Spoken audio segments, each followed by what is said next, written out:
11월 14일 법률방송 로투데이 시작하겠습니다. 첫 소식입니다. 저희 법률방송은 지난주 하염없이 늘어지는 지하철 공사와 이로 인한 시민 불편에 대해 보도해 드렸는데요. 더 취재를 해보니까 이렇게 지하철 공사가 엿가락처럼 늘어지는 이유가 있었습니다. 몇천억, 조 단위 지하철 공사가 이렇게 이루어져도 되나 싶을 정도로 주먹구구식으로 사업이 진행되고 있는데요. 로투데이 현장기획 이현무 기자입니다.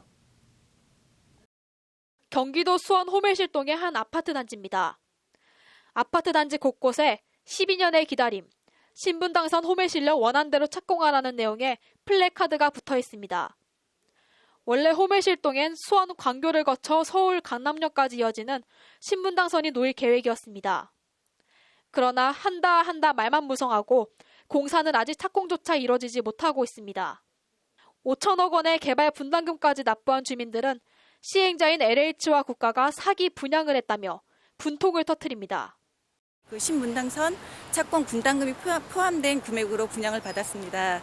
호멜실 특지개발지구에 들어오신 모든 입주민들은 신분당선 착공 분담금을 이미 다 내고 그다음에 착공이 될 거라는 기대감으로 사건은 지난 2003년으로 거슬러 올라갑니다.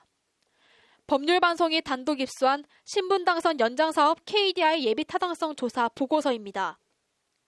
수지 등 용인 서북부 지역과 수원시에서 강남권 직결로 교통난 해소 및 지역발전 도모라고 사업 배경을 설명하고 있습니다. 사업지는 1단계는 백궁에서 동수원, 즉 분당 정자에서 수원 광교까지는 2010년까지, 동수원에서 수원, 즉 광교에서 호멜실까지는 2014년 완공이라고 적시하고 있습니다. 사업 주체는 철도청, 재원은 국가 또는 국가와 지자체가 공동 부담한다고 되어 있습니다. 그러나 2010년 완공된다던 분당 정자에서 수원 광교 구간은 당초 계획보다 6년이나 늦은 2016년에야 완공됐습니다. 2014년 완공된다던 광교 호멜실 구간은 완공은커녕 아직 착공 첫 삽조차 뜨지 못하고 있습니다. 그러는 사이 아파트들은 계속 들어서며 입주는 속속 이뤄졌고 지금은 말 그대로 교통 지옥 상태입니다. 주민들이 분통을 터뜨릴 수밖에 없는 이유입니다. 사당역에 나가시면요, 이 서수원권으로 오기 위한 버스를 대기하는 줄이 몇백 미터까지 이루어집니다. 불과 얼마 안 되는 거리지만 출퇴근하는 시간이 1시간 반에서 2시간이 소요가. 더 큰 문제는 언제 착공할 수 있을지 기약을 할 수 없다는 점입니다. 애초 국가재정사업으로 시작된 신분당선 2단계 사업이 중간에 슬그머니 민자사업으로 바뀌었는데 민자 적격성 조사를 통과하지 못하고 있는 겁니다. 국토부로 문의를 해주셔야 되는 상황이거든요. 민자 적격성 조사를 진행 중이었는데 진행이 왜 안 됐는가, 국토부 해당 과로 문의하시는 게 지금 맞으실 것 같습니다. 국토부 관계자는 황당하게 광교 호멜실 신분당선 2단계 사업이 재정에서 민자사업으로 바뀐 것도 모르고 있습니다. 재정으로 하다가 민자로 바뀌었다라는 거는 무슨 말씀이신지 모르겠는데 한 번도 그런 적이 없는데요. 민자로 확정됐다, 재정으로 확정됐다 이런 적은 단 한 번도 없는데요. 이렇게 갈팡질팡하는 사이 지하철 신분당선 2단계 사업은 현재 사업 주체도 선정되지 못하고 표류 중입니다. 교통망 계획을 수립하는데 몇십 년 뒤는커녕 당장 10년 뒤도 바라보지 못하는 현실. 예비 타당성 조사를 했는데도 예산 문제로 착공하지 못할 거였다면 예비 타당성 조사 왜 했던 것일까요? 착공만 했다 하면 늘어지는 지하철 공사. 그나마 착공도 못하고 지지부진 늘어지기만 하고 있는 신분당선 사업. 해도 문제 안 해도 문제. 이런 가운데 지하철 신분당선은 서울 강남역에서 용산역을 거쳐 은평구 삼성역까지 노선을 확장하겠다며 강남 한복판을 온통 파헤치고 공사를 벌이고 있습니다. 경제성 조사를 했는데도 불구하고 예산 문제로 계획이 틀어지고 정부 기관과 지자체의 이견으로 공사는 지연되고 결국 시민을 위한 교통인데 장기성과 계획성 없는 지하철 공사는 오늘도 계속되고 있습니다. 법률방송 이현무입니다. 사법행정권 남용 관련 임종원 전 법원행정처 차장이 오늘 구속 기소됐습니다.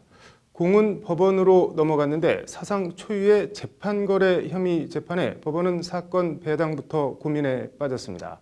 김태현 기자의 리포트입니다. 사법행정권 남용 재판거래 의혹 관련 첫 피고인이 오늘 나왔습니다. 검찰이 사법행정권 남용 관련 실무 총책임자로 임종원 전 법원행정처 차장을 구속 기소한 데 따른 것입니다. 검찰은 242쪽에 달하는 임 전 차장의 공소장에 30여 개의 범죄 사실을 빼곡히 적시했습니다. 적용된 법률상 혐의는 직권남용, 직무유기, 공무상 비밀 누설, 위계공무 집행방해 등 8개에 이릅니다. 검찰은 임 전 차장의 윗선으로 지목되는 박병대 전 법원행정처장을 오는 19일 피의자 신분으로 소환한다고 밝혔습니다. 전직 대법관이 피의자 신분으로 공개 소환되는 것은 사법사상 초유의 일입니다. 전직 대법관들에 대한 줄소환이 이어지면서 사법행정권 남용의 정점이라고 할 수 있는 양승태 전 대법원장에 대한 검찰 소환도 초읽기에 들어간 모양새입니다. 재판거래 재판을 맡게 될 법원은 고민에 빠진 모양새입니다. 특별재판부 도입 목소리가 거센데다 서울중앙지법 형사합의 재판장 가운데 6명이 사법행정권 남용 의혹과 직간접적으로 연루돼 있기 때문입니다. 법원은 일단 임 전 차장 재판을 중요한 적시 처리 사건으로 지정하고 재척 사유가 있는 6명을 제외한 나머지 10개 재판부의 사건을 무작위 배당하는 방안을 유력하게 검토하는 걸로 알려졌습니다. 윤석열 서울중앙지검장은 지난달 국정감사에서 사법행정권 남용 의혹 수사를 연내에 마무리하기를 희망한다고 밝혔습니다. 검찰 수사가 막바지 정점을 향해 치닫고 있습니다. 법률방송 김태환입니다. 국회 사법개혁특별위원회가 오늘 검경 수사권 조정법안 공청회를 열었습니다. 법안 내용과 어떤 취지에서 이런 개정안이 나왔는지, 공청회에선 어떤 말들이 나왔는지 전해드립니다. 장한지 기자가 현장을 취재했습니다. 공청회 대상에 오른 법안은 검사 출신인 백혜련 더불어민주당 의원이 그제 발의한 형사소송법 개정안, 검찰청법 개정안 두 법안입니다. 해당 법안은 검찰과 경찰을 기존 지휘감독 수직적 관계에서 상호 협력 관계로 설정하고 있습니다. 검경이 상호 대등한 관계여야 상호 견제와 협력이 가능하다는 취지입니다. 가장 중요한 것은 검찰과 경찰을 대등한 지위에서 상호 협력 관계로 규정했다는 점이라고 봅니다. 굉장히 진일보했다고. 이 바탕위의 경찰은 모든 사건에 대한 1차 수사권과 수사 종결권을 갖게 됩니다. 경찰 수사 사건에 대한 검사의 송치 전 수사 지휘는 원칙적으로 폐지됩니다. 대신 검찰은 송치 후 수사권과 경찰 수사에 대한 보완 수사 및 시정조치 요구권 등 사법 통제 권한을 갖게 됩니다. 한국 검찰의 무소불위의 권리를 가진 이유는 뭘까? 저는 바로 수사권 자체의 속성이라 봅니다. 법원의 재판권처럼 검사의 기소가 있어야 재판을 행사할 수 있고 수사권을 어떻게 통제할 것인가, 여기에 저는 수사권 조정의 초점이. 개정안은 검사의 독점적 영장 청구권에 대한 견제 장치도 담겼습니다. 경찰이 신청한 영장을 검사가 정당한 이유 없이 청구하지 않으면 경찰이 관할 고검에 영장 청구 여부에 대한 심의를 신청할 수 있게 한 겁니다.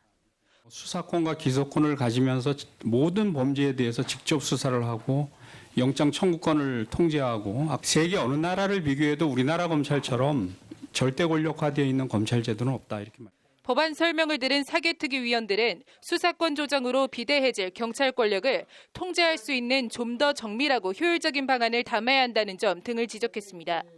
국회 사법개혁특별위원회가 검경 수사권 조정 논의에 닻을 올린 가운데 여당발 법안이 발의되면서 논의의 속도가 붙을 것으로 보입니다. 다만 여야 간 이견과 검경 간 신경전도 치열해 난항은 불가피할 전망입니다. 법률방송 장한지입니다. 4천억 원대 횡령, 배임 등 혐의로 기소된 이중근 부영회장에 대해 1심 법원이 어제 징역 5년의 실형을 선고했다는 소식 전해드렸는데요. 징역 5년의 실형을 선고하면서 정작 법정 구속은 하지 않아 벌써부터 항소심에서 집행유예로 풀어주는 것 아니냐는 지적이 법원 안팎에서 나오고 있습니다. 법률방송 심층 리포트, 재벌회장 풀어주기 공식, 이른바 3.5 법칙 얘기해보겠습니다. 김정래 기자입니다. 4천억 원대 횡령 배임 등 혐의로 기소된 이중근 부영회장에 대해 1심 법원이 어제 징역 5년의 실형과 벌금 1억 원을 선고했습니다. 재판부는 기업 경영의 투명성과 건정성을 저해하는 등 비난 가능성이 매우 크다고 양형 사유를 밝혔습니다. 앞서 검찰은 이 회장에 대해 징역 12년에 벌금 73억 원을 구형한 바 있습니다. 재판부는 그러나 검찰 구형량에 크게 못 미치는 징역 5년 실형을 선고하며 그나마 방어권 보장 등을 이유로 이 회장을 법정 구속하지 않아 이 회장은 징역 5년 실형을 선고받고도 제발로 법원을 걸어나와 집으로 돌아갔습니다. 오늘 피해자분들 많이 오셨는데 하실 말씀 없으신가요? 1심 법원이 이 회장을 법정 구속하지 않고 풀어줌에 따라 법원 안팎에선 이 회장이 항소심에서 징역 3년에 집행유예 5년, 이른바 3호 법칙으로 집행유예 면제부를 받는 것 아니냐는 지적이 벌써 나오고 있습니다. 멀리 갈 것도 없이 당장 이재용 삼성 부회장만 해도 뇌물 등 혐의로 1심에서 징역 5년 실형을 선고받았다가 2심에서 징역 2년 6월에 집행유예 4년으로 풀려나 자유의 몸이 됐습니다.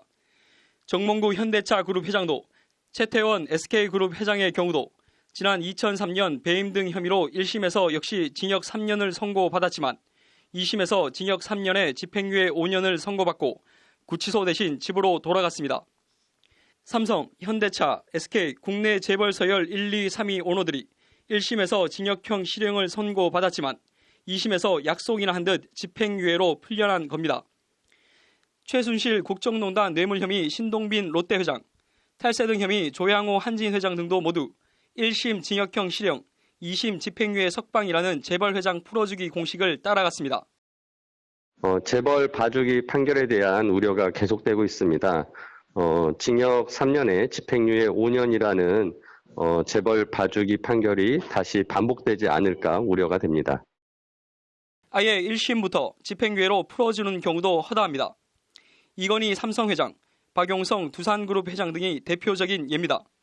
일반인들은 수천만 원, 수억 원 배임 횡령 혐의로 거의 예외 없이 징역 실형을 살고 수백억, 수천억 원의 횡령 배임 탈세 혐의 재벌 회장들은 유죄를 선고받고도 풀려나는 현실.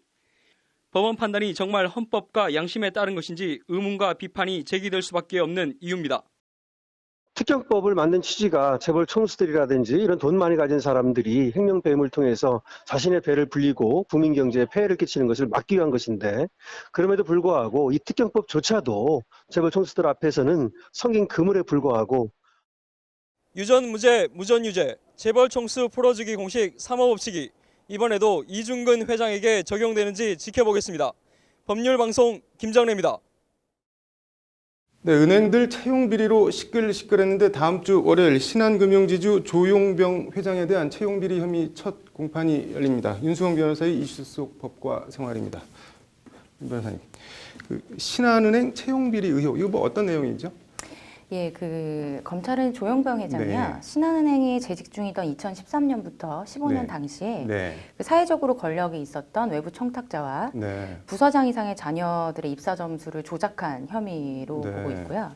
여기에는 라응찬 전 신한금융지주 회장의 네. 전 조카와 또 지인의 아들, 네. 그리고 전 금융감독원 부원장보의 아들 등이 포함된 것으로 네. 전해지고 있습니다.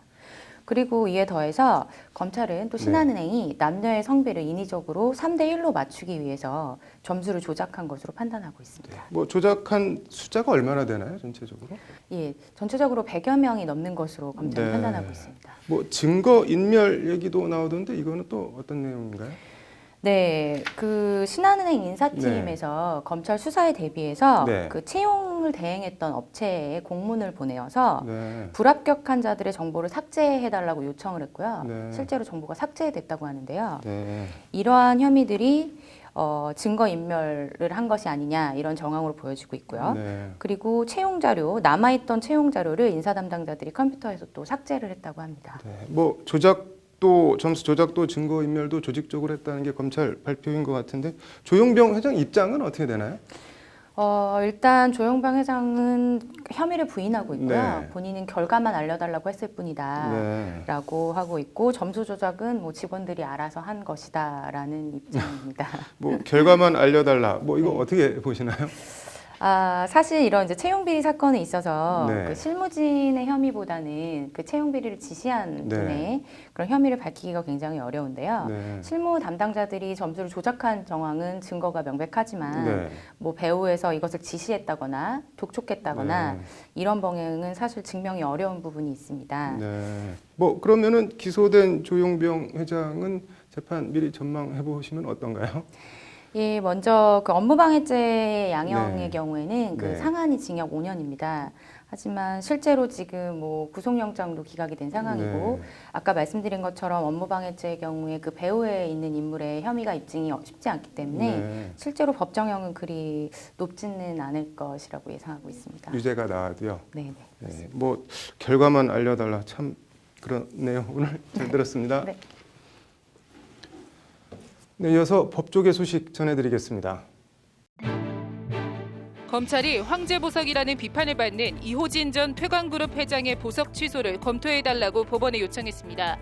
400억 원대 배임 횡령 등 혐의로 구속 기소된 이 회장은 간암 3기 병보석으로 풀려났지만 술을 마시거나 담배를 피우는 모습 등이 목격돼 황제보석 논란을 받았습니다. 정경두 국방부 장관이 오늘 국회 국방위 전체 회의에 출석해 대체복무제가 병역기피 수단으로 악용되지 않도록 최적의 안을 내겠다고 밝혔습니다. 복무 기간에 대해 정 장관은 공중보건의 등이 36개월 복무를 하는 만큼 대체복무 36개월이 징별적이라고 보지 않는다고 말했습니다. 법무부는 오늘 정부 과천청사에서 키르기스스탄과 범죄인 인도와 형사사법공조, 수영자 이송 등 양국 형사사법공조를 강화하는 세계 조약을 체결했다고 밝혔습니다.